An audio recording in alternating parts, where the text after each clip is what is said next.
అలానే మిస్ఎస్ రావు. పెహల్గాంలో ఉగ్రవాది దాడి జరిగిన తర్వాత భారతదేశం ఏం చేస్తుంది, ఇంకా యుద్ధం చేయట్లేదేంది, చురుగ్గా యుద్ధానికి వెళ్తలేదేంది అని భావించేటువంటి వాళ్ళు కొంతమంది ఉన్నారు. కానీ నరేంద్ర మోడీ గారు చాలా యుక్తితోటి, ఆలోచనతోటి పాకిస్తాన్ని తీవ్రంగా దెబ్బకొట్టారు, మళ్ళీ లేవకుండా. అందుకే ఆలోచనతో కొట్టారు, ఆవేశంతో కాదు. యాక్చువల్గా పెహల్గాం ఉగ్రవాద దాడి జరిగిన తర్వాత జనరల్గా ఆవేశం వస్తుంది, భావోద్వేగాలు భారతదేశ వ్యాప్తంగా ఉన్నాయి. పాకిస్తాన్ని ఇమీడియట్గా లేపేసేయాలి, పాకిస్తాన్ ఆర్మీని ఇమీడియట్గా మొత్తం కాల్చిపడేయాలి అన్నంత కోపం వస్తుంది, అదే భావోద్వేగం. బట్ ఆ భావోద్వేగానికి నరేంద్ర మోడీ గారి టీము వెళ్ళలేదు. ఆవేశం నింపుకొని ఆలోచించలేదు, నింపాదిగా ఆలోచించి ఒక్కొక్క దెబ్బ కొట్టుకుంటూ వచ్చారు. ఇప్పుడు తాజాగా కొట్టినటువంటి దెబ్బ ఏంటో తెలుసా? పాకిస్తాన్కి మే 9వ తారీఖున IMF నుంచి $7 బిలియన్ సహాయం అందాలి, దాన్ని ఆపేదానికి తీవ్ర ప్రయత్నం చేస్తూ ఉన్నారు. ఆర్థిక పరమైనటువంటి మూలాలను తెగ్గొట్టుకుంటూ వస్తూ ఉన్నారు పాకిస్తాన్. గతంలో యుద్ధం అంటే మనకి ఏమనిపిస్తుంది? బాంబులు వేయటం, మిజైల్స్ వేయటం, లేదంటే పేల్చి వేయటం, ఇవన్నీ మనకు తుపాకుల శబ్దం, మిషన్ గన్స్ శబ్దం, ఇవన్నీ యుద్ధం అనగానే మనకి కనిపిస్తాయి. కానీ ఇప్పుడు మారినటువంటి పరిస్థితుల దృష్ట్యా ఇప్పుడు యుద్ధం అని అంటే కనుక సాంకేతికపరమైనటువంటి మేధోపరమైనటువంటి యుద్ధం, మేధోపరమైనటువంటి దాడి ప్రత్యర్థుల మీద, అది ఎలా చేస్తున్నాం అనేది ఇంపార్టెంట్. అందుకే సాంకేతికపరమైనటువంటి అంశాలతో పాటు ఆర్థికపరమైనటువంటి అంశాలు, వాటి మీద కాన్సన్ట్రేషన్ చేసి పాకిస్తాన్ని దెబ్బ కొట్టడంతో పాటు పాకిస్తాన్ ఏదైతే ఊహించిందో ఆ డైరెక్షన్లో కాకుండా మరొక డైరెక్షన్లో ఇప్పుడు పాకిస్తాన్ని చావు దెబ్బ కొట్టింది భారతదేశం. బెలూచిస్తాన్ తిరుగుబాటుదారులు ఎవరైతే ఉన్నారో వాళ్ళు 20 మంది పాకిస్తాన్ జవాన్లని లేపేశారు ఒకే రోజు. అది కదా కావాల్సింది. ఇప్పుడు బెలూచిస్తాన్లో పాకిస్తాన్ సైన్యాన్ని తరిమి కొడుతున్నారు. మరి బెలూచిస్తాన్లో ఉండేటువంటి తిరుగుబాటుదారులకి, అక్కడ ఉండేటువంటి ప్రజలకి మద్దతుగా ఎవరు నిలుస్తున్నారు? వాళ్ళకి కావాల్సినటువంటి అన్ని రకాల సహాయ సహకారాలు, సదుపాయాలు ఎవరు కల్పిస్తున్నారు? ఖచ్చితంగా భారతదేశం అండగా ఉంటుంది వాళ్ళకి, బెలూచిస్తాన్కి. ఎందుకంటే బెలూచిస్తాన్ వాళ్ళు భారతదేశాన్ని ప్రేమిస్తున్నారు కాబట్టి. ఇప్పుడు అందుకే భారతదేశంలో ఉండేటువంటి పర్యాటకుల్ని ఏ విధంగా అయితే ప్యాంటు ఊడదీసి సుంతి చేయించుకున్నారా లేదా, ముస్లిమ్సా కాదా అని మొత్తం ఏరికోరి ముస్లిమేతరుల్ని టార్గెట్ చేసి కాల్చిపడేశారు కదా ఉగ్రవాదులు. సేమ్ అదే తరహాలో బెలూచిస్తాన్లో పాకిస్తాన్ సైన్య ప్యాంట్లు ఊడదీసి నిలువున కాల్చిపడేశారు 20 మందిని బెలూచిస్తాన్ తిరుగుబాటుదారులు. అక్కడ బెలూచిస్తాన్లో స్వాతంత్రం కావాలనుకుంటున్నారు. పాకిస్తాన్ సైన్యం యొక్క అరాచకాలను తట్టుకోలేకపోతున్నారు అక్కడ ఉండేటువంటి ప్రజలు. అక్కడ ఉండేటువంటి ప్రజలే ఇప్పుడు తిరుగుబడి పాకిస్తాన్ సైన్యాన్ని తరిమి కొడుతున్నారు. అది కదా యుక్తి అంటే. నరేంద్ర మోడీ గారు ఆవేశంతో కాదు, ఆలోచనతో కొడుతూ ఉన్నారు. త్రివిధ దళాధిపతులతోటి సమావేశమయ్యారు. ఆయన పెహల్గాం ఉగ్రవాది దాడి జరిగిన వెంటనే రక్షణ శాఖ మంత్రి, హోంశాఖ మంత్రి, అలాగే ఆర్థిక శాఖ మంత్రి, జాతీయ భద్రతా సలహాదారు అజిత్ దోవల్ గారు, వీళ్ళందరితోటి సమావేశం అయ్యి, త్రివిధ దళాధిపతులతో కూడా సమావేశం అయ్యి, రాష్ట్రపతి దగ్గర ఈ అంశాన్ని ప్రస్తావించిన తర్వాత భారత సైన్యానికి పూర్తి స్వేచ్ఛనిస్తూ నిర్ణయం తీసుకొని టైము, ప్లేసు, ఏ విధంగా అటాక్ చేస్తారో పాకిస్తాన్ అనేది మీ ఇష్టం అని చెప్పి ఫ్రీడమ్ ఇచ్చేశారు. ఆ తర్వాత వాళ్ళ పని వాళ్ళు చేసుకుంటున్నారు. నరేంద్ర మోడీ గారు నింపాదిగా ఆయన రాష్ట్రాల్లో పర్యటిస్తూ ఉన్నారు.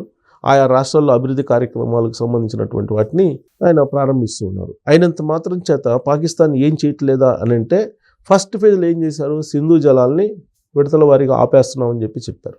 తర్వాత ఏం చేశారు? అటారీ సరిహద్దుని మూసేశారు. పాకిస్తాన్లు భారతదేశంలో ఉన్నటువంటి వాళ్ళు వెళ్ళిపోవాలన్నారు. ఢిల్లీలో ఉన్నటువంటి పాకిస్తాన్ రాయబార కార్యాలయం ఏదైతే ఉందో, దౌత్య కార్యాలయం, దాన్ని ఖాళీ చేసి వెళ్ళిపోమని చెప్పి 48 గంటల్లో ఖాళీ చేయించి వాళ్ళని పంపించేశారు. ఆ తర్వాత ఏం చేశారు?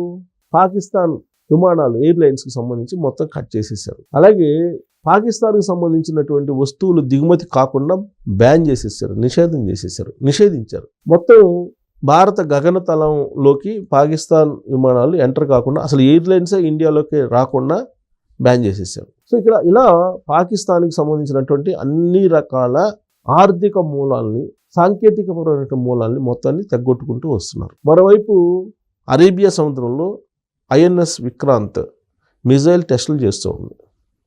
పాకిస్తాన్ వాళ్ళు ఏమనుకున్నారు, అరేబియా సముద్రంలో ఐఎన్ఎస్ విక్రాంత్ విన్యాసాలు చేస్తుంది, అక్కడి నుంచి లాహోర్ మీదనో లేదంటే రావల్పిండి మీదనో కరాచీ మీదనో దాడులు చేస్తారు అని చెప్పి అప్రమత్తమయ్యి రాడార్లు పెట్టుకుంది. ఈలోపు భారతదేశం ఏం చేసింది, బెలోచిస్తాన్ ద్వారా 20 మంది సైనికుల్ని లేపేసింది. అక్కడే పిఓకేలో ఉండేటువంటి ఉగ్రవాద స్థావరాలు ఏదైతే ఉన్నాయో వాటిని ధ్వంసం చేయడానికి పిఓకే మీద ఇప్పుడు రాఫెల్ విమానాలని మోహరించి ఉన్నారు. ఏ క్షణమైనా పిఓకేని హ్యాండ్ ఓవర్ చేసుకునేటువంటి అవకాశం లేకపోలేదు. పైగా అంతర్జాతీయ సమాజం వరల్డ్ వైడ్ అన్ని దేశాలు భారతదేశానికి మద్దతు ఇచ్చేలా వ్యూహాన్ని రచించారు నరేంద్ర మోడీ గారు.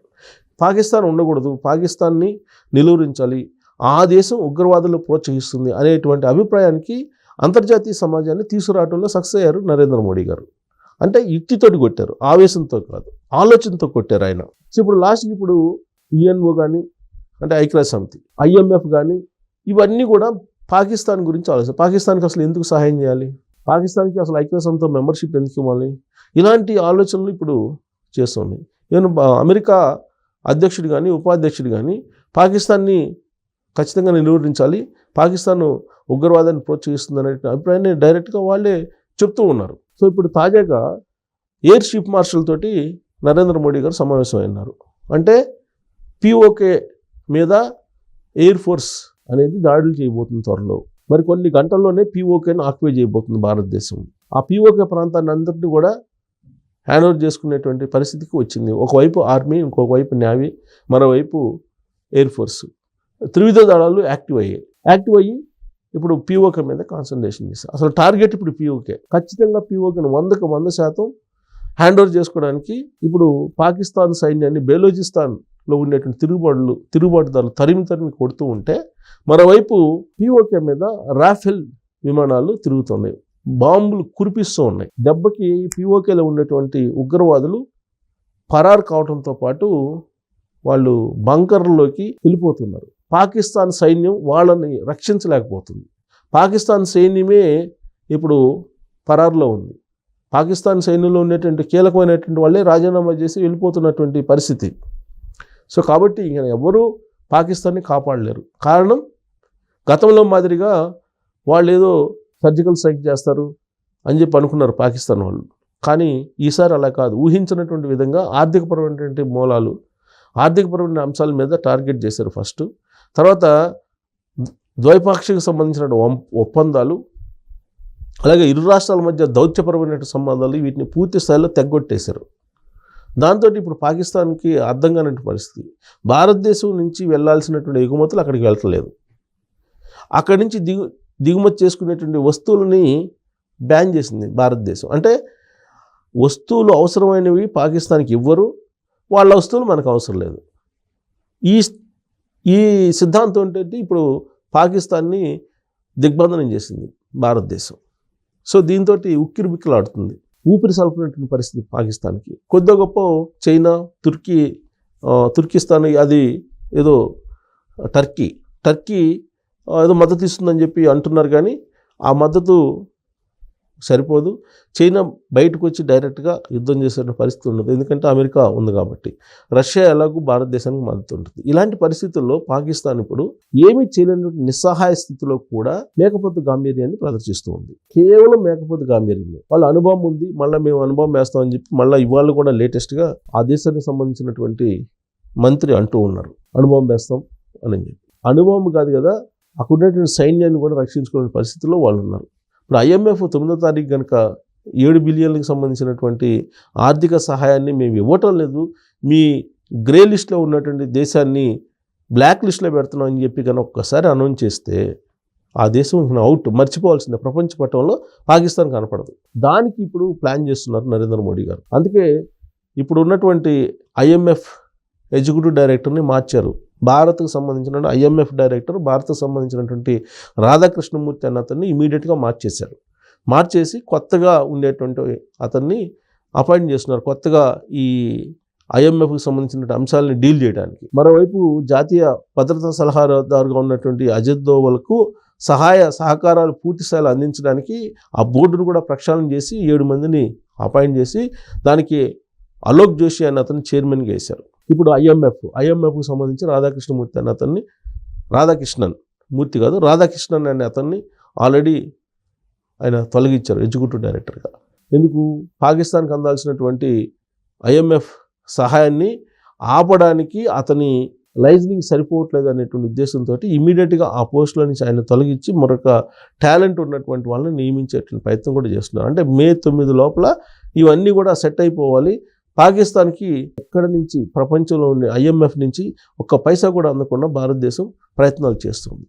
అది సక్సెస్ అయితే కనుక ఈ యుద్ధం చేయాల్సిన అవసరం లేదు పాకిస్తాన్లో ఉండేటువంటి ప్రజలే వెంటబడి కొడతారు అక్కడ ఉండేటువంటి పాకిస్తాన్ సైన్యాన్ని. ఎందుకంటే ఆకలి కేకలు, తాగడానికి నీళ్లు ఉండవు, తినడానికి తిండి ఉండదు, ద్రవ్యోల్బణం పెరిగిపోతుంది, ఆ అప్పు పుట్టదు. ఇలాంటి పరిస్థితుల్లో ఆ దేశంలో ఉండేటువంటి ప్రజలు ఖచ్చితంగా తిరగబడేటువంటి అవకాశం ఉంది. ఇప్పటికే తిరగబడుతున్నారు. ఇక రాబోయే రోజుల్లో ఆ రుణం కూడా ఇవ్వకపోతే కనుక ఐఎంఎఫ్ ఇంకా తిరగబడేటువంటి అవకాశాలు లేకపోలేదు. సో మొత్తం మీద ఏంటంటే ఓవరాల్గా 22వ తారీఖున పెహల్గాం ఉగ్రవాద దాడి జరిగిన తర్వాత భారతదేశం పాకిస్తాన్ మీద రివెంజ్ తీర్చుకుందా అని అంటే ఖచ్చితంగా తీర్చుకుంది. కాకపోతే యుక్తితోటి ఆలోచించేటువంటి వాళ్ళకి ఆ రివెంజ్ ఏంటి అనేది అర్థమవుతుంది.